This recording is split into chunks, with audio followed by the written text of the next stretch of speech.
जय हिंद। नमस्कार दोस्तों, आप देख रहे हैं knowledge and profit YouTube channel, जहां पर हम हर दिन आपके लिए लाते हैं बाजार का गहराई से विश्लेषण, आज के मार्केट मोमेंट्स का रिव्यू, जरूरी खबरें और डेटा अपडेट्स, कल के इंडेक्स मूवमेंट की संभावनाएं और लेवल्स।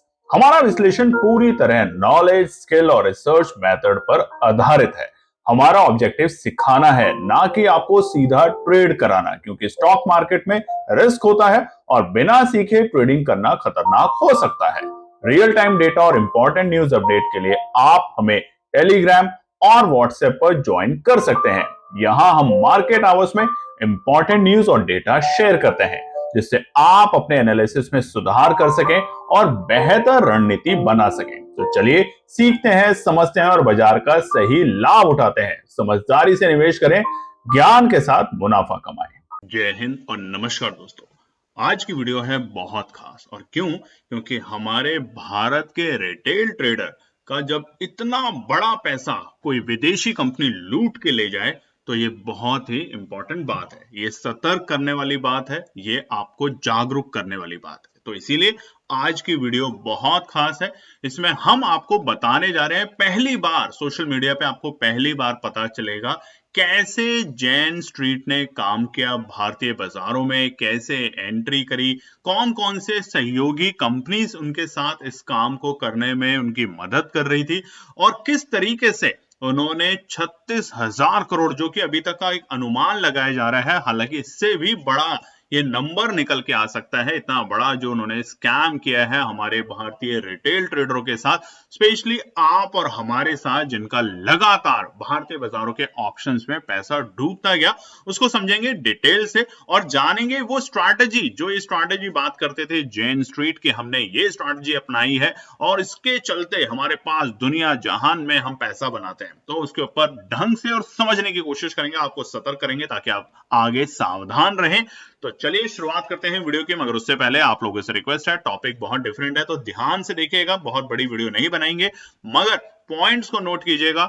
आगे इस तरह के हालात बाजार में जब दोबारा दिखते हैं तो वहां पे कैसे आपको सतर्क रहना है, और उसी के साथ अपने ज्यादा से ज्यादा दोस्तों में, फैमिली फ्रेंड में शेयर कीजिएगा, ताकि वो भी समझ सकें कि ये जो कंपनी है ये ट्रेडिंग के नाम पे किस तरीके से धोखाधड़ी कर रही थी हमारे भारतीय बाजार के रिटेल ट्रेडरों के साथ। तो चलिए शुरुआत करते हैं वीडियो को।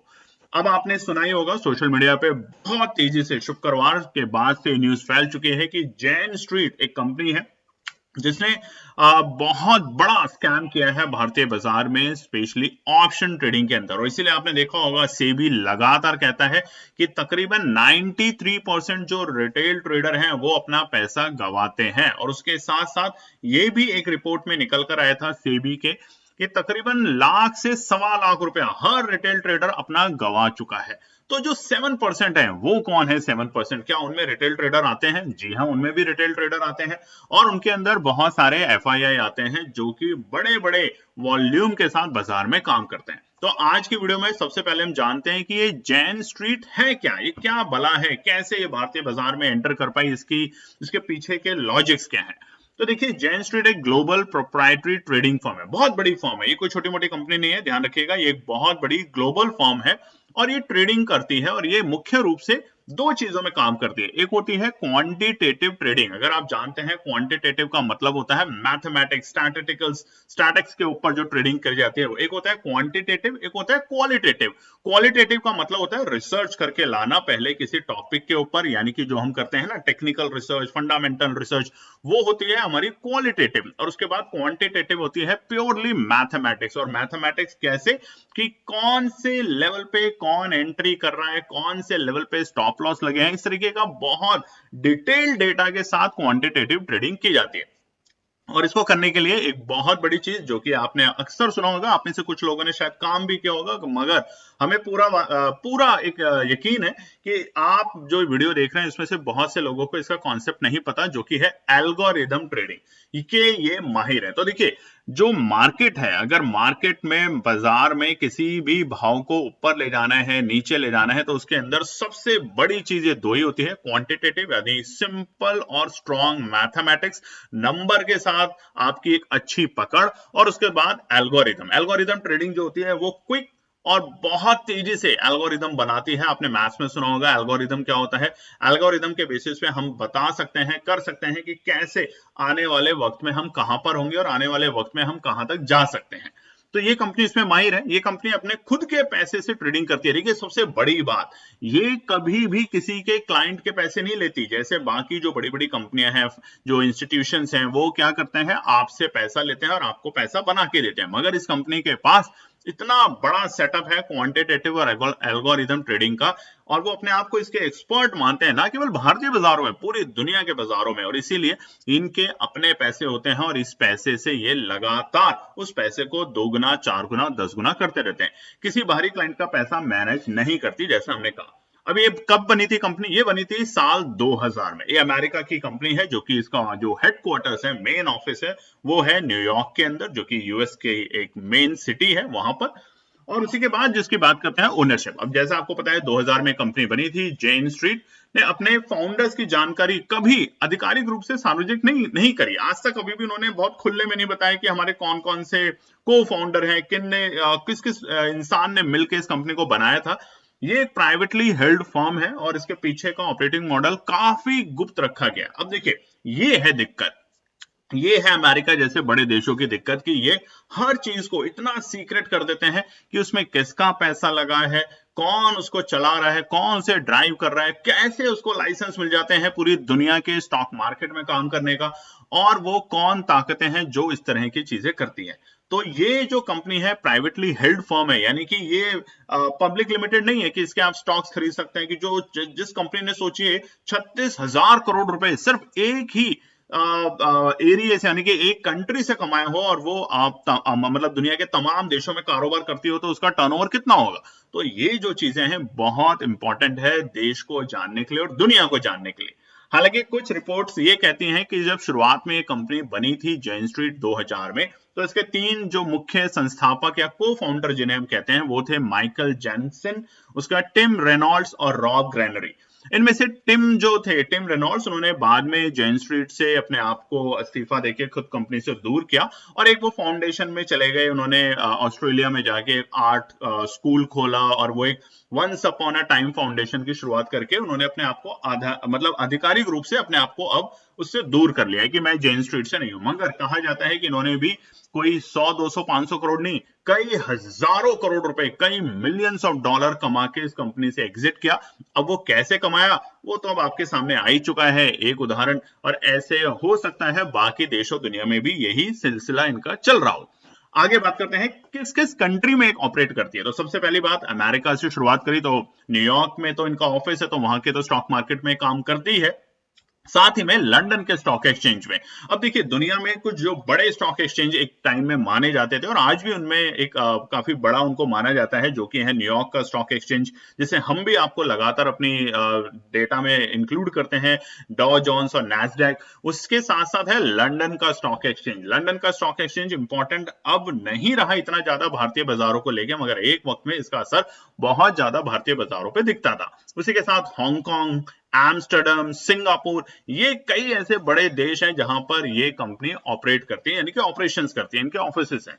उसी के साथ 2020 के बाद से भारत सहित कई एशियाई देशों में ये आने शुरू हुए थे। अगर आपको पता हो तो 2020 के बाद भारतीय अर्थव्यवस्था में बहुत तेजी देखी गई, यानी कि माना जा रहा था कि कोविड के बाद भारत जैसा बड़ा देश, जहां महामारी आ जाएगी, दुनिया में जिस तरीके की चीजें चल रही थी, भारत जो एक इस महामारी से लड़ नहीं पाएगा, वो चीजें गलत साबित हुई। और हमारे देश ने, हमारे देश के नागरिकों ने बहुत अच्छे से काम किया और उस महामारी से बाहर निकलकर हमने बहुत तेजी से अर्थव्यवस्था में अपना नया रिकॉर्ड स्थापित किया है। अब हम देख सकते हैं दुनिया की तीसरी सबसे बड़ी अर्थव्यवस्था हम बन चुके हैं। हम ऑलमोस्ट यूके को, हम नीदरलैंड को, सिंगापुर को, ऑस्ट्रेलिया को, इन सबको पीछे छोड़ के अब आ चुके हैं। तो ये है हमारा दमखम। जेन स्ट्रीट सीधे तौर पे भारत में ट्रेड नहीं करती, ये आप ध्यान रखिएगा, लेकिन उसने भारत में कुछ ट्रेडिंग एक्सचेंजों के जरिए या भारत से जुड़े ब्रोकर नेटवर्क के जरिए ऑपरेशन करना शुरू किया। अब ध्यान से देखिएगा, यहाँ पे एक दो शब्द जो हमने आपको बोला है, ये वीडियो बहुत खास है, हो सकता है आने वाले टाइम में डिलीट भी हो जाए, हमारे ऊपर इस तरीके का प्रेशर भी क्रिएट किया जाए कि यहां पर दो चीजें बहुत इंपॉर्टेंट है, कुछ एक्सचेंजों के साथ और कुछ ऑपरेट जो ब्रोकर नेटवर्क होते हैं उनके साथ उन्होंने अपना ऑपरेशन किया, क्योंकि आधिकारिक रूप पे इसको ऑपरेशन करने की अनुमति नहीं मिली थी सेबी की तरफ से, क्योंकि वो लोग जानते हैं, जो कंपनी अपने को फाउंडर्स को भी बताने में डरती है कि कौन है, और जो बताती है कि हम अपना प्राइवेट पैसा लगाते हैं, हम किसी क्लाइंट का पैसा नहीं लगाते, यानी कि मनी लॉन्ड्रिंग, यानी कि टेररिज्म, यानी कि वो तमाम शब्द जो हम अक्सर सुनते हैं कि केवाईसी अगर आप नहीं करेंगे तो आपका क्या होता है हाल, वो सब चीजें इस कंपनी से लिंक की जा रही है आज की तारीख में। बात करते हैं इस कंपनी की वेबसाइट पे, अगर आप जाएंगे जैन स्ट्रीट, तो वहां पर एक वैल्यूज, हर कंपनी अपनी एक वैल्यू बनाती है कि हम देखिए हमारे ये कुछ वैल्यू है, हम इससे कॉम्प्रोमाइज नहीं करते, और इनका सबसे बड़ा वैल्यू है एथिक एंड ऑनेस्टी। और आज इसको देख के वाकई में बहुत बड़ी हंसी आती है कि क्या ये कंपनी सच में एथिक्स और ऑनेस्टी के साथ काम करती है, क्योंकि अब हम आपको बताएंगे कैसे ये फ्रॉड कर रही थी भारतीय बाजारों में, और किस तरीके से इनका फ्रॉड का जो पर्दाफाश हुआ है, क्योंकि ये भी हमारे भारतीय एजेंसियों की, सेबी की बहुत बड़ी जीत है कि उन्होंने सही वक्त में, हालांकि बहुत बड़े बड़े लोगों का, बहुत छोटे निवेशकों का भी पैसा खत्म हुआ, पैसा स्वाहा हो गया, मगर हालांकि इतने टाइम के बाद भी अगर सेबी इस पे आती है और इतना बड़ा एक्शन लेती है तो ये अच्छी काबिले तारीफ बात जरूर है, मगर हमें ये भी पता होना चाहिए कि सेबी को भी कई सारे लूपहोल्स के ऊपर कंट्रोल करना चाहिए। तो ये ऑनेस्टी तो बहुत ही अलग बात है, इनकी जो लिख रहे हैं इनको हटा देना चाहिए कि they are the best in unethical and dishonesty programs. बात करें टोटल एम्प्लॉय, देखिए इतनी बड़ी कंपनी, सबका सवाल होगा कि इतनी बड़ी कंपनी है, दुनिया जहान में इसके ऑफिसेज हैं, तो कितना बड़ा इसका एम्प्लॉय का बेस होगा, तो आप हैरान हो जाएंगे। 2024 तक के जो डेटा हैं, दिसंबर तक के, उसमें तकरीबन माना जा रहा है इस कंपनी के पास तकरीबन 2500 से 3000 यानी कि 2500 से मैक्सिमम 3000 एम्प्लॉय ही काम करते हैं, इससे ज्यादा बड़ा बेस नहीं है इनके पास। ऐसा नहीं है कि 30,000 40,000 लोग काम कर रहे हैं। अब आप देखिए एक बार, एक कंपनी एक बाजार से, यानी कि भारतीय बाजार से अगर 36,000 करोड़ रुपए कमा के गई है, तो America, Europe, London, Australia, Japan, Asia, Hong Kong, इतने तमाम बाजार हैं, तो वहां से कितना पैसा कमाती होगी, और उसके बावजूद सिर्फ 3000 कर्मचारी टोटल इस कंपनी में है, हर लोकेशन को मिला के। अब ये काम क्या करते हैं, ये है क्वांटिटेटिव रिसर्चर, बहुत बड़ी चीज होती है। आप आज इंटरनेट पे जब टाइप करेंगे तो आपको पता चलेगा दो तरह की रिसर्च होती है, एक होती है क्वालिटेटिव, एक होती है क्वांटिटेटिव रिसर्च। तो ये है क्वांटिटेटिव, यानी कि मैथमेटिक्स के एक्सपर्ट इन्हें माना जाता है। सॉफ्टवेयर इंजीनियर, तमाम सॉफ्टवेयर इंजीनियर जो बेहतरीन से बेहतरीन अपना दिमाग रखते हैं, वो इस कंपनी में उनको हायर किया जाता है। ट्रेडर्स, ऑफ कोर्स, क्योंकि ये काम करती है ट्रेडिंग की, तो ट्रेडिंग के आपको स्किल्स पता होने चाहिए, और वो क्या स्किल्स हैं, यहाँ पे टेक्निकल फंडामेंटल मुझे नहीं लगता, या हमारी टीम को नहीं लगता, जिस तरीके के इनके स्कैम निकल कर आए हैं कि ये करते होंगे। इनका ट्रेडर का मतलब है यहाँ पर कि कैसे साइकोलॉजी के साथ खेला जाए, कैसे यहाँ पर जब रिटेल ट्रेडर खरीदारी करे तो उसको कैसे ट्रैप किया जाए, मैथमेटिशियन जैसा कि आपको बता ही दिया, और इंफ्रास्ट्रक्चर एक्सपर्ट। अभी इंफ्रास्ट्रक्चर एक्सपर्ट होता है इस तरीके का मॉडल बनाना जहां पे जब तक आप टाइप करते हैं ना अपना ऑर्डर, बाय ऑर्डर लिखते हैं, क्वांटिटी लिखते हैं, लॉट साइज लिखते हैं, इतने में तो ये कम से कम 1000 से ज्यादा बाय और सेल के ऑर्डर एग्जीक्यूट कर चुके होते हैं, एल्गोरिदम और हाई फ्रीक्वेंसी ट्रेड के थ्रू। याद रखिएगा, ये दो वर्ड बहुत इंपॉर्टेंट है जो आप आगे समझेंगे, एल्गोरिदम और हाई फ्रीक्वेंसी ट्रेड के थ्रू।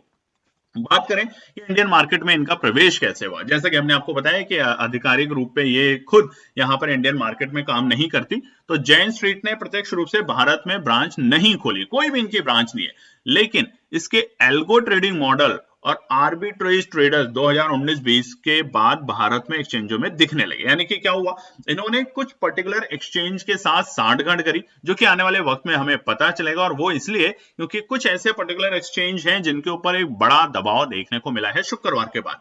तो इन्होंने कुछ एक्सचेंज के साथ सांठगांठ करी और अपनी एल्गो ट्रेडिंग मॉडल और आर्बिट्रेज के ट्रेड्स के साथ वहां पे 2019-20 में उन्होंने एंट्री करनी शुरू कर दी भारतीय बाजारों। 2021 और 23 के बीच इनकी ट्रेडिंग पैटर्न एनएससी और बीएससी पर गंभीर रूप से नोटिस किए गए, बहुत तेजी से।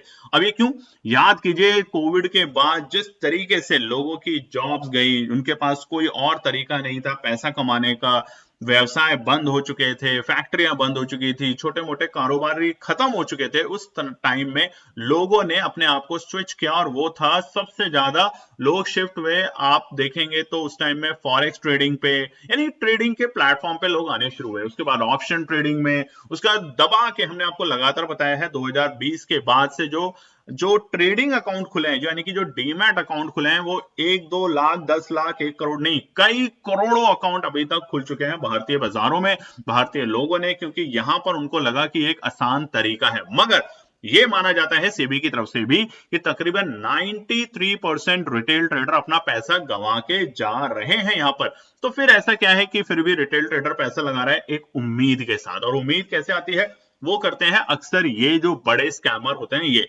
एक दिन बाजार को ऊपर लेके जाते हैं, अगले दिन जब रिटेल ट्रेडर हिम्मत करता है, पैसा जुटा पाता है और खरीदने की कोशिश करता है, अपने टेक्निकल और फंडामेंटल्स या फिर उन तमाम लर्निंग्स को लेके जो उसने पढ़ी है, समझी है, अगले ही दिन ये बाजार को गिरा देते हैं। तो अब हम आपको बताएंगे कि वो क्या स्ट्रैटेजी थी जिसको लेके ये दुनिया में कहते थे कि हमारे पास एक हिडन स्ट्रैटेजी है, हमारे पास जो एक्सपर्ट्स हैं, जो हमने दुनिया जहान से हायर किए हैं और जो बेस्ट सैलरी बेस्ट माइंड है, उनके साथ मिलकर हमने बनाया है। तो उस पर भी आगे बात करेंगे।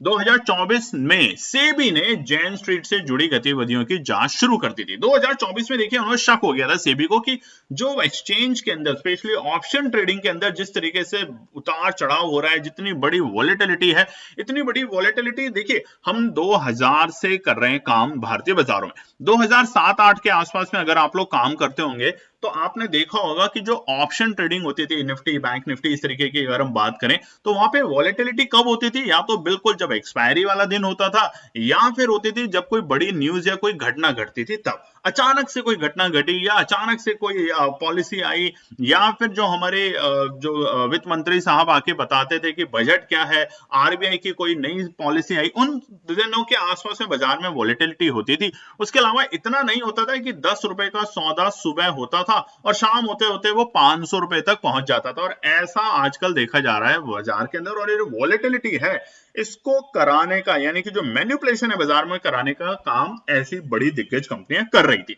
अब एक इंपॉर्टेंट बात, जैसा हमने आपको बताया, इससे जुड़ी बहुत सारी कंपनियां थी। जैसा हमने आपको बताया कुछ एक्सचेंज थे और कुछ पर्टिकुलर कंपनियां जो कि ब्रोकरेज हाउसेस थी। अब आप देखेंगे शुक्रवार को angel one, top broker firm है हिंदुस्तान की, आप में से बहुत से लोगों के उसमें अकाउंट भी होंगे, एंजल वन में 6% गिरा। स्टॉक एक्सचेंज की अगर बात करें तो बीएससी का स्टॉक अभी आया था और आपने देखा कितनी तेजी करी है उसने पिछले कुछ सालों में, 300-250 रुपए से तकरीबन 3-3.5 हजार के भाव पे पहुंच चुका है। वहां पे हमने 6.5% की गिरावट देखी। सेंट्रल डिपॉजिटरी सर्विसेज, ये जो थी 3.5% की हमने वहां गिरावट देखी। और उसके अलावा जो जैन स्ट्रीट, जिसको हम कहते हैं कि न्यूवोमा वेल्थ मैनेजमेंट, जो एक कंपनी है बहुत बड़ी, उसमें भी हमने तकरीबन 9% की गिरावट देखी। अब बात समझने की यह है कि देखिए बात आई जैन स्ट्रीट को लेके, तो ये जो दिग्गज कंपनियां जो लगातार बड़ा तेजी में चल रही थी, ये क्यों गिरी? ये जुड़ी हुई हो सकती है इस स्कैम की कंपनी के साथ, और ये आने वाले दिन में पता चलेगा, क्योंकि सेबी ने ना केवल जांच शुरू कर दी है, बल्कि इसके ऊपर एक हाई कमेटी भी बिठाई है जो कि इस पूरे घोटाले को लेके अब कारोबार कर रहा है। इतनी आसानी से भारतीय बाजार से अगर आप पैसा लेके लूट के जाएंगे तो अब वो होने से रहा। बात करें इन्हीं की एक और बड़ी खबर को लेके, पिछले साल 2024 में अगर आपने पढ़ा होगा न्यूज में, दिसंबर में इन्होंने एक आईआईटी के स्टूडेंट को हायर किया था, बिल्कुल फ्रेश आईआईटी स्टूडेंट को 4.25 करोड़ का ऑफर देके, यानी कि सालाना उसकी सैलरी थी 4.25 करोड़ रुपए। और उसका काम क्या था? उसका काम था कि एक हाई फ्रिक्वेंसी ट्रेडिंग का कॉन्सेप्ट को और बढ़ाना है, यानी कि उसको और तेजी से लाना। और इसीलिए देखिए लिखा भी हुआ है, ऑप्शन ट्रेडर्स में जो स्ट्रगल है रिटेल ट्रेडर में स्पेशली, वो बहुत बुरा है। 93% लोग अपना पैसा गंवाते हैं। और अगर आप भी कमेंट सेक्शन में लिखेंगे तो आपने भी तकरीबन हर साल, अगर आप प्रॉफिट भी ले रहे हैं, लॉस भी ले रहे हैं, सब कुछ काउंट करेंगे तो तकरीबन, ये हमारा कहना नहीं है, सेबी का कहना है, 1.81 यानी कि 1,80,81,000 रुपए के आसपास आप अपना पैसा गंवाते हैं। और अभी तक जो लॉसेस हुए हैं 93% लोगों का, अगर हम सारा लॉस को टोटल करें तो ये है 1.81 लाख करोड़। 1.81 दोस्तों बहुत होता है, मतलब 1.81 लाख करोड़ अभी तक लॉस ले चुके हैं। तो ये तो एक कंपनी है जैन स्ट्रीट जिसके ऊपर 36,000 करोड़ का दावा है। ऐसे न जाने कितने ही बड़ी बड़ी और कंपनियां होंगी जो कि ट्रेडिंग के नाम पे, एल्गोरिदम ट्रेडिंग और हाई फ्रिक्वेंसी ट्रेडिंग के नाम पे देश का पैसा लूट रही है, और वो देश का पैसा है आपका और हमारा। अब ये तो है खबर। कोई खुशी मना रहे हैं जैन जो ट्रेडिंग कंपनी है या ऐसी और बड़ी कंपनी जो आने वाले सालों में जिनका पर्दाफाश होगा, वो तो पैसा बनाता है हाई फ्रिक्वेंसी ट्रेड से, मगर जो रिटेल ट्रेडर हैं उनके अंदर बसता है कोहराम। तो कमेंट सेक्शन में लिखिएगा जरूर कि आपके साथ भी कभी ऐसा होता है, और नहीं होता है तो अब आपको हम जो एग्जाम्पल बताएंगे कि कैसे ये करते थे, पहली बार पूरे इंटरनेट पे हिंदी में बिल्कुल साफ साफ भाषा में उसको समझ लेते हैं। कहानी शुरू होती है न्यूयॉर्क की एक अदालत से, और ये क्या थी, 2024 में इसी कंपनी में दो लोग काम करते थे, एक 26 वर्षीय डैनियल और 30 वर्षीय डग शेडवॉल्ड। ये दोनों जैन स्ट्रीट नाम के विश्व प्रसिद्ध ट्रेडिंग फर्म में काम करते थे, और इन दोनों ने उस कंपनी को छोड़ दिया, और वहां पर कंपनी ने इनके ऊपर केस करा। आरोप था कि उन्होंने एक भारतीय ऑप्शन ट्रेडिंग स्ट्रैटेजी का गुप्त रहस्य एक हेज फंड मिलेनियम को बेच दिया है। यानी कि ये कहते थे कि जैन स्ट्रीट के हमारे पास एक ट्रेडिंग स्ट्रैटेजी का एक गुप्त रहस्य है, एक हमारे पास सीक्रेट स्ट्रैटेजी है ट्रेडिंग, ऑप्शन ट्रेडिंग में काम करके प्रॉफिट कमाने का, और उन्होंने उस सीक्रेट ट्रेडिंग को बेच दिया एक हेज फंड जो कि मिलेनियम को बेच दिया। लेकिन दिलचस्प बात यह है कि अदालत ने सब दो लोगों की कार्यवाही मतलब जो हुई अमेरिका में, उनमें दोनों पक्ष को सुना, जैन को, जो जैन स्ट्रीट थी उनको भी, और जो दो लोग थे ये 26 और 30 साल वर्षीय लोग जो उस कंपनी में काम करते थे, दोनों को। और बस एक ही बात को बार बार दोहराया गया कि ये रणनीति असाधारण रूप से मुनाफेदार है। मतलब जैन स्ट्रीट ने कहा कि ये जो हमारी रणनीति है ना, जो रणनीति अब हम आपको बताने वाले हैं, ये रणनीति कोई आम रणनीति नहीं है। ये रणनीति पे अगर कोई काम करता है तो उसको मुनाफा होगा ही होगा। और इसके चलते इन्होंने, इन दोनों युवाओं ने, जैन स्ट्रीट ने दावा किया था कि सिर्फ 3 महीने में तकरीबन, अगर हिंदुस्तानी पैसे की बात करें तो 1250 करोड़ रुपए कमाए थे। सिर्फ 3 महीने के अंदर 1250 करोड़ रुपए, बहुत बड़ी बात होती है। मामला अदालत में लंबा नहीं चला, इससे पहले कि कोई गहराई से समझ पाता कि ये अरबों की रणनीति क्या है, कैसे सीक्रेट सेटलमेंट के जरिए खत्म कर दिया गया। यानी कि अगर ये और लंबा चलता तो शायद दुनिया के सामने आता कि ऐसी क्या थी सीक्रेट स्ट्रैटेजी। तो कंपनी ने सोचा चलिए कोई नहीं, 1250 करोड़ का ही तो हमें चूना लगाया है हमारे 2 एक्स एम्प्लॉय ने, इस मामले को रफा दफा कर देते हैं, और किसी तरीके से न्यूज में ज्यादा उसको बढ़ावा नहीं मिला, उसके कारण ये चीजें दब गई। मगर लेकिन अब भारतीय बाजार नियम सेबी की एक रिपोर्ट ने इस रहस्य के पर्दा हटाना शुरू कर दिया। अब सेबी पीछे लग गया है कि भैया हमारा इतना पैसा लेके जाओगे तो अब हम आपको बख्शेंगे नहीं, और इसकी वजह से बातें सामने निकल कर आई है। समझते हैं आराम से।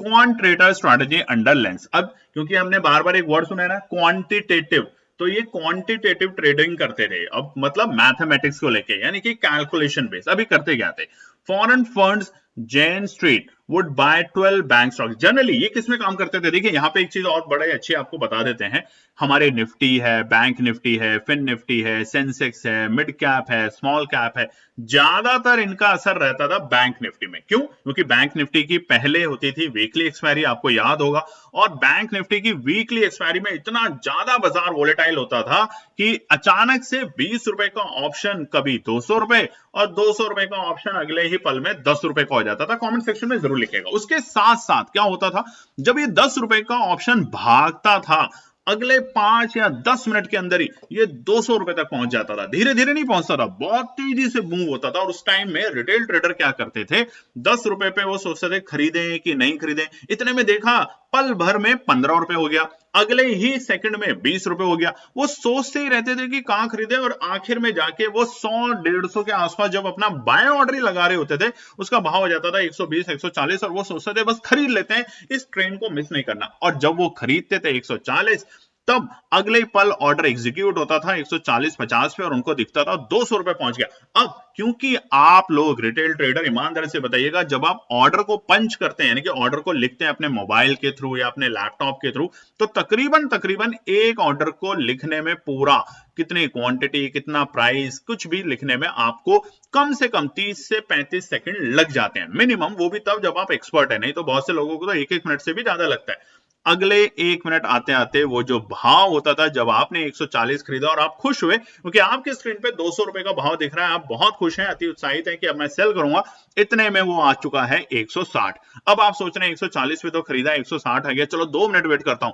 अगले आधे मिनट से भी कम वक्त में आ जाता था 100 रुपए, और उसके बाद आपके दिल की धड़कनें तेज होती थी कि कम से कम 140 पे तो निकल ही जाऊं, और अगले सेकंडों में वो लगातार गिरता था और आपके दिल की धड़कनें उतनी ही तेजी से तेज होती है और बाद में पहुंच जाता था 20 रुपए, जहां से तेजी करी। ये होता था हाई फ्रीक्वेंसी ट्रेड, ये होता था मैनिपुलेशन, जो कि पहले भी होता था और बीते कुछ सालों में सबसे ज्यादा देखा गया, और ये कंपनी इसमें एक्सपर्ट थी। अब ये कैसे, देखिए इसमें लिखा भी हुआ है, since bank Nifty value would rise price of put option. अभी करते क्या थे ये हम आपको बताएंगे, मगर ये क्या करते थे, जैसे देखिए एचडीएफसी बैंक है, ठीक है, इसको हम थोड़ा और एग्जांपल में बताएंगे, बट ये ओवरऑल है कि बैंक निफ्टी के ऊपर ज्यादा इनका ध्यान रहता था। सिंगल डे में इन्होंने 735 करोड़ तक भी कमाए हैं, एक दिन के अंदर 735 करोड़ रुपए, और वो तारीख थी जनवरी 17 2024। अब ये जो तारीख है ना, जनवरी 17 2024, ये बहुत इंपॉर्टेंट है। आप इस दिन का चार्ट जाके दो कंपनियों का खोल के देखिएगा, और उसी के साथ निफ्टी बैंक का भी चार्ट खोल के देखिएगा। आपको दो कंपनियां खोलनी है, एचडीएफसी बैंक, एसबीआई बैंक और आईसीआईसीआई बैंक। ये तीन कंपनियों के स्टॉक प्राइस खोल के देखिएगा 17 जनवरी 2024 का, और उसी के साथ बैंक निफ्टी का भी खोल के देखिएगा जरूर आप, ठीक है। हुआ क्या था उस दिन, जनवरी 17 2024 में बाजार में बहुत अच्छी तेजी और फिर एकदम से गिरावट देखने को मिली, यानी कि शुरुआती दिन में क्या होता है, लोग सोचते हैं बाजार तेजी में जा रहा है, नए रिकॉर्ड सर के लेवल बन रहे थे तब हमारे जनवरी में, तो ये शायद और नई तेजी दिखाएगा, मगर उसके बिल्कुल विपरीत बाजार ने कारोबार करना शुरू किया। अब वो क्यों, अब समझाते हैं। यहां पर पहली बार कोई शायद और भी किसी ने समझाया तो पता नहीं, बट हमारी टीम ने बहुत अच्छे से समझाने की कोशिश करी है। इनका फोकस होता था इंडेक्स एक्सपायरी डे मैनिपुलेशन के ऊपर। सेबी ने खासतौर से इस रणनीति पर सवाल उठाया। हर महीने की आखिरी एक्सपायरी पर ये इंडेक्स फ्यूचर को कैश में सेटल किया जाता था। जैन स्ट्रीट ने सुबह सुबह भारत के बैंक निफ्टी इंडेक्स में शामिल स्टॉक्स की बड़ी मात्रा में खरीदारी की। अब क्या हुआ, देखिए न्यूज आती है कि एचडीएफसी बैंक, एग्जांपल बता रहे हैं हम आपको, या कोई भी आप कंपनी का नाम ले सकते हैं, एबीसी बड़ा बैंक, जब न्यूज आती है कि इस बैंक के जो रिजल्ट्स हैं वो बहुत अच्छे नहीं आने वाले, इसको लेके क्या होगा आपके दिमाग में, ऑफ कोर्स ये बात बनेगी कि देखिए फंडामेंटल अच्छे नहीं है बैंक के, और ये जो पर्टिकुलर बैंक है इसका जो वेटेज है बैंक निफ्टी इंडेक्स में काफी अच्छा है। अब बैंक निफ्टी बढ़ता और कम कैसे होता है, इंडेक्स की अगर हम बात करें तो बैंक निफ्टी देखिए कुछ ऐसे पर्टिकुलर बैंक के स्टॉक्स हैं, उनका जब हम एवरेज निकालते हैं कि उनका सबका प्राइस एवरेज जो है वो तेजी की तरफ है या गिरावट की तरफ है, उसी वजह से बैंक निफ्टी में तेजी या गिरावट देखी जाती है। तो ये लोग क्या करते थे, जो इनकी सो कॉल्ड की हमारी बहुत अच्छी एक स्ट्रैटेजी थी, वो क्या करते थे, क्योंकि इनके पास फंड्स की कमी नहीं थी, कैश में फंड्स इनके पास बहुत होता था, तो जैसे ही कोई कंपनी की इनके पास न्यूज आती थी कि एचडीएफसी बैंक अच्छा नहीं करेगा, तो एक साधारण रिटेल ट्रेडर अपनी स्ट्रैटेजी पे जब काम करेगा तो सोचेगा कि आज इस बैंक की वजह से जो रिजल्ट्स अच्छे नहीं आएंगे, प्राइस गिरेगा, बैंक निफ्टी का पुट का ऑप्शन बढ़ेगा, वो यही करके काम करते थे। मगर ये क्या करते थे, जैसे ही मार्केट खुलता था तुरंत अगले ही 5 मिनट के अंदर जो भी बैंक निफ्टी के इंडेक्स के जो मेजर बैंक्स होते थे, चाहे वो एचडीएफसी, आईसीआईसीआई, सिटी, माफ कीजिएगा एसबीआई हो, आपके पीएनबी हो, इस तरह के, चाहे प्राइवेट सेक्टर हो, पब्लिक सेक्टर हो, दोनों बैंक्स कुल मिला के 12 बैंक्स, जो कि आने वाले टाइम में आपको पता चलेगा, उन 12 बैंक्स के स्टॉक्स को खरीदते थे अनाप शनाप भाव पे, यानी कि ऊपरी लेवल पे, जहां पे बाजार की क्लोजिंग हुई है उसके ऊपर के ऑर्डर लगाते थे। यानी कि अगर एक दिन पहले बैंक निफ्टी यानी कि मान लेते हैं एक आईसीआईसी बैंक का शेयर 900 रुपए पे बंद हुआ था, तो ये 905 से खरीदना शुरू करते हैं। तो जो रिटेल ट्रेडर है वो तो सोचेगा अच्छी बात है भाई, न्यूज तो बेकार है बैंक के लिए, फिर भी मेरे को भाव अच्छा मिल रहा है, वो बेचना शुरू करेगा कि देखिए बैंक की हालात खराब है, न्यूज खराब आ रही है, फिर भी बैंक बढ़ रहे हैं, तो चलिए क्या दिक्कत है, करते हैं। तो ये खरीदारी करते थे, बहुत तेजी से खरीदारी, और उस पल में क्या होता था, आप रिटेल ट्रेडर जो ये मान के चलते थे कि पुट का जो प्राइस है वो तो आज बढ़ेगा, अचानक से पुट का प्राइस गिरने लग जाता था, क्योंकि देखिए मार्केट बढ़ रहा है, बैंक के जितने भी स्टॉक्स हैं, 12 बड़े दिग्गज कंपनियों के बैंक को अगर आप खरीदेंगे, एक साथ खरीदना शुरू करेंगे, तो वो क्या करेगा, बैंक निफ्टी का इंडेक्स को बढ़ाएगा। अब वो बढ़ाएगा तो बैंक निफ्टी की जो पुट है उसका प्राइस कम होता चला जाएगा, बहुत तेजी से कम होगा, और जैसे ही वो बहुत तेजी से कम होगा, यानी कि अगर बैंक निफ्टी की कोई पुट जो कि है मान लीजिए सुबह के वक्त 200 रुपए पे, वो अगर आ चुकी है 20 रुपए पे, तब वहां पर वो अब क्या करेंगे, एकदम से जो बैंकिंग के हमारे स्टॉक्स थे उनको वहां सेल कर देंगे। अब देखिए उनको दोनों तरफ से फायदा हुआ, क्योंकि निचले स्तर से उन्होंने खरीदारी करनी शुरू करी, दबा के खरीदारी करनी शुरू करी। साइकोलॉजी और मैथमेटिक्स का एक पूरा खेल था। खरीदारी शुरू करते हैं, एक लेवल के बाद जाके जब रिटेल ट्रेडर उसमें एंट्री करने की कोशिश करते हैं कि यार आज तो एचडीएफसी बैंक 1.5% बढ़ गया है, आईसीआईसी भी बढ़ गया है, एसबीआई भी बढ़ गया है, फलाना बैंक भी बढ़ गया है। इतनी बड़ी खबर थी कि एचडीएफसी गिरेगा, मगर शायद कमेंट्री अच्छी होगी बैंक की, इसलिए बढ़ रहा है। उसको नहीं पता है कि इसके पीछे कोई बहुत बड़ी साजिश चल रही है, बहुत बड़े बड़े जो इंस्टीट्यूशन है वो लगे हुए हैं, और उसी के चक्कर में वो जैसे जैसे ऊपर जाएगा, एक लेवल जैसे ही बाजार में आएगा और पुट का प्राइस जो 200 था वो जब 20 रुपए पे आ जाएगा, जहां पर अब रिटेल ट्रेडर की हिम्मत ही नहीं है उसे खरीदने की, अचानक से वहां पर वो डंप करेंगे, सेल करना बड़े वॉल्यूम के साथ, हाई फ्रीक्वेंसी ट्रेड के साथ, और मिनटों में आपने देखा होगा। इसलिए हम आपको बोल रहे हैं 17 जनवरी 2024 का कैलेंडर जाके जरूर देखिएगा। मिनटों में, 5 मिनट 10 मिनट में बाजार इस तरीके से गिरेगा कि आपको समझ ही नहीं आएगा कि हुआ क्या, और आप अब हो चुके हैं ट्रैप, और वो लोग एंट्री कर चुके हैं बैंक निफ्टी के ऑप्शन में, पुट में। अब वो जो 20 रुपए की पुट थी वो जा चुकी है तकरीबन 300 और 400 रुपए के आसपास में। तो यही चल रहा था पूरा खेल। और जब बाजार को इन चीजों को लेके समझ आई, सेबी में जो बड़े बड़े एक्सपर्ट्स हैं, जो रिसर्चर हैं, उनको जब इन चीजों का पैटर्न देखने को मिला तो उन्होंने इसके ऊपर कार्रवाई करनी शुरू करी। भारी खरीदारी से स्टॉक ऊपर गए, इंडेक्स चढ़ा और ऑप्शन के प्रीमियम गिर गए। तो अब ये जो तरीका होता था, इसके बाद जेन स्ट्रीट ने स्टॉक को बेच दिया और ऑप्शन से मुनाफा कमा लिया। क्यों? हमने आपको बता दिया, स्टॉक्स को ऊपर बेच दिया बहुत बड़े भाव पे, मगर जो ऑप्शन है, देखिए स्टॉक का प्राइस जो है 100 रुपए, वो ज्यादा से ज्यादा 105 पहुंच गया, बहुत बड़ी बात है। 5% अगर स्टॉक चल गया तो बहुत बड़ी बात है। यहां उन्हें सिर्फ 5% का नुकसान है, आप ऐसे समझिए।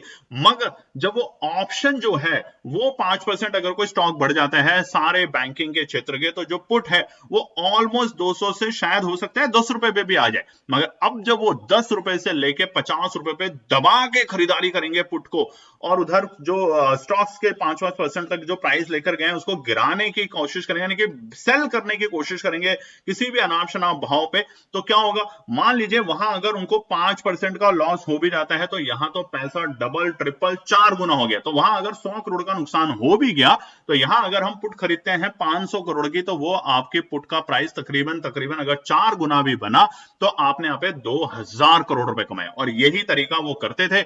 इसकी वजह से इस पैटर्न को आइडेंटिफाई किया भारतीय सेबी ने, और उसके चक्कर में ये पूरी तरीके से फंसते चले गए। आप निवेशक फंसते रहे, क्यों? क्योंकि उन्हें लग रहा था मार्केट में असली तेजी है, मगर ये असली तेजी नहीं थी दोस्तों। इसी को कह रहे थे इंडेक्स एक्सपायरी डे मैनिपुलेशन। अब सबकी सबसे गुप्त और स्मार्ट ट्रेडिंग स्कीम, अब तक की सबसे गुप्त और स्मार्ट ट्रेडिंग स्कीम ये कहते थे, क्योंकि जेन स्ट्रीट की ये रणनीति हाई फ्रीक्वेंसी एल्गोरिथम पर आधारित थी। बहुत तेजी से इससे इंडेक्स के भीतर खरीद बिक्री होती थी, और इसका फायदा सिर्फ उन्हीं को होता था जिनके पास ऐसा तेज सिस्टम और डेटा हो। इसलिए देखिए, हम आपको अक्सर कई बार वीडियो में बताया है कि हाई फ्रीक्वेंसी ट्रेड और डेटा की समझ जिसको होगी वही बाजार में एक अच्छा पैसा बना सकता है। नहीं तो आप लोग कितना ही काम कर लें, कितनी मेहनत कर लें, आप पैसा नहीं बना पाएंगे। इसीलिए केएनपी टीम इस स्ट्रैटेजी को, इस साइकोलॉजी को समझती है, इन लोगों को समझती है कि कैसे काम करते हैं, कहां पर ये खरीदारी करने की तैयारी करेंगे और कहां बिकवाली करने की तैयारी करेंगे। तो आप भी सतर्क रहें इन बातों से। अब सेबी ने जेन स्ट्रीट के खिलाफ क्या पाया है? सेबी की जांच में ऐसा चौंकाने वाले आंकड़े सामने आए, जो हमने आपको बताया कि सेबी ने भारतीय मार्केट में असली ताकत दिखाई है, और जेन स्ट्रीट के जो 36,500 करोड़ का जो कुल मुनाफा कमाया है, उन्होंने कहा है ये वो सभी एक सेगमेंट मिलाकर है, और वो गलत है। सेबी का कहना है कि जेन स्ट्रीट ने जानबूझकर कैश इक्विटी, स्टॉक फ्यूचर और इंडेक्स फ्यूचर से नुकसान उठाया, सिर्फ इसलिए ताकि वो ऑप्शन सेगमेंट में कई गुना बड़ा प्रॉफिट कमा सके। देखिए, ये बात थी ना कैश इक्विटी, कि भैया आप बोलेंगे कि हमने एक कंपनी 20, मान लीजिए उन्होंने 12 स्टॉक्स में पैसा लगाया 300 रुपए से 350 रुपए पे, जब वो 500 गया, तो ऐसा तो नहीं है सारा कुछ 500 पे बिका होगा, हो सकता है घाटे में भी बेचा हो, कोई बात नहीं। तो स्टॉक में कितना उनको घाटा हुआ? 5%। बस स्टॉक फ्यूचर्स में कितना घाटा होगा? 10%, 20%। इंडेक्स फ्यूचर में कितना होगा? 10%, 15%। बस, क्योंकि कैश इक्विटी की भी एक लिमिट होती है। कई कंपनियों के जो स्टॉक गिरते हैं तो उसकी एक लोअर सर्किट होती है दिन की, 5%, 10%, उससे ज्यादा अगर वो गिर रहा है तो उस दिन कोई ट्रेडिंग नहीं होगी। मगर ऑप्शन सेगमेंट में ऐसा नहीं है। ऑप्शन सेगमेंट में 20 रुपए का भाव हमने एक ही दिन के अंदर अंदर 2000 भी बनते हुए देखा है। और अगर आप भूल गए हैं तो 2024 का जून 4 का डेटा निकाल लीजिए, आपको समझ आ जाएगा। जिस दिन रिजल्ट अनाउंस हुए थे हमारे लोकसभा के, उस दिन बाजार जो गिरा था, तो उस दिन पुट के भाव इस तरीके से बढ़े थे कि कल्पना से परे। तो ये जो चीजें हैं, पैसा वहां से ज्यादा कमाओ, थोड़ा बहुत नुकसान उठाओ, end of the day manipulation में ओवरऑल राजा बन के जाओ। इनमें से ज्यादातर ट्रेडिंग जैन स्ट्रीट ग्रुप ने एफपीआई फॉरेन पोर्टफोलियो इन्वेस्टर के जरिए हुई, जिन्होंने अकेले 32,681 करोड़ का प्रॉफिट बुक किया, जो कि इन एफपीआई ने इंडिया के मौजूद औसत एसेट से कई गुना ज्यादा था। सेबी को शक है कि ये प्रॉफिट इंडिया के बाहर रिपाट्रिएट कर दिए गए हैं। उनको मालूम है ये पैसा इंडिया के बाहर जा चुका है, इसमें कोई शक नहीं है। जांच में ये भी सामने आया है कि जेन स्ट्रीट की इंडियन एंटिटी है जेएसआई इन्वेस्टमेंट प्राइवेट लिमिटेड, पूरे जेन स्ट्रीट ग्रुप की कोर प्लानिंग का हिस्सा थी। ये कंपनी जो थी इंडिया इन्वेस्टमेंट, ये ही कोर प्लानिंग थी। अब ये तार बनाए जाएंगे कि ये कंपनी में बीएससी में किसके साथ सांठगांठ थी। ठीक है, न्यूमा वेल्थ जो कंपनी है जिसमें कि कल हमने आपको बात करी गिरावट हुई है, उसमें किसके साथ सांठगांठ थी। बट बैंक निफ्टी और अन्य इंडेक्सेस की कीमतों को मैनिपुलेट इन्होंने बहुत किया। अब सेबी ने जेन स्ट्रीट के खिलाफ क्या कार्रवाई की है? सेबी ने इस पूरे मामले में इंतरिम एक कार्रवाई बिठा दी गई है और इनको सबसे पहले रोक दिया गया है। अब जो कदम है, एसेट फ्रीज कर दिए गए, गैर कानूनी कमाई पर रोक कर दी गई है। सेबी ने जेन स्ट्रीट पे 4,843 करोड़ की गैर कानूनी कमाई को इंपाउंड करने का आदेश दिया है, जबकि उन्होंने किया कितना है? 36,000 करोड़। तो एक औसतम नंबर माना जा रहा है, इससे भी बहुत ज्यादा हुआ होगा जब ये चीज सामने आएगी। मार्केट में बैन कर दिया गया है जेन स्ट्रीट की सभी एंटिटीज को, जो हमने आपको नाम बताया था, उस एंटिटीज को भी भारतीय शेयर बाजार की एंट्री से पूरी तरह रोक दिया गया है।